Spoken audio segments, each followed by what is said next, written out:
మైనర్లకు వాహనాలు ఇస్తే తల్లిదండ్రులపై చర్యలు తప్పవని ఏలూరు జిల్లా జంగారెడ్డిగూడెం డీఎస్పీ రవిచంద్ర హెచ్చరించారు. పట్టణంలో వాహనాలపై ప్రత్యేక డ్రైవ్ నిర్వహించిన పోలీసులు మైనర్లు నడుపుతున్న పలు వాహనాలను అదుపులోకి తీసుకుని తల్లిదండ్రులకు కౌన్సిలింగ్ ఇచ్చారు.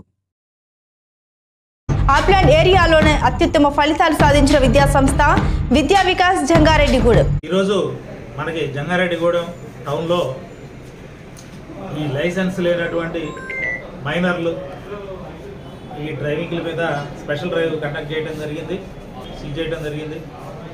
వీళ్ళందరినీ కూడా ఆ తల్లిదండ్రులు పిలిపించి మైనర్లకు బళ్ళు ఇవ్వడానికి వీల్లేదని చెప్పేసి వాళ్ళందరికీ కూడా కౌన్సిలింగ్ చేసి హెచ్చరిక చేయడం జరిగింది.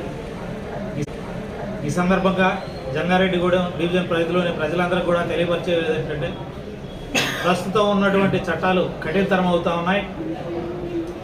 మోటారు వాహనాల చట్టం కూడా కఠినతరం అవుతూ ఉంది. గతంలో ఉన్నటువంటి పెనాల్టీలన్నీ కూడా ఎన్హాన్స్ అవుతూ ఉన్నాయి. అందరూ కూడా అది గమనించుకోండి. గతంలో 100 నుంచి 500 వరకు ఉన్నటువంటి పెనాల్టీలు ప్రస్తుతం 5,000 నుంచి 10,000 అంతకంటే ఎక్కువగా కూడా ఉన్నాయి. కాబట్టి ఏ విధమైనటువంటి పొరపాట్లు లేకుండా మన వాహనాన్ని ఉంచుకోవాలి. రోడ్ల మీద మనం ప్రయాణం చేసేటప్పుడు కూడా మన దగ్గర పొరపాట్లు లేకుండా ఎక్కడ కూడా పెనాల్టీలు వేసేదానికి అవకాశం లేని విధంగా మనం ఉన్నట్లయితే మనకి ఏ విధమైన ఇబ్బంది లేకుండా మన గమ్యం చేరుకోగలుగుతాం.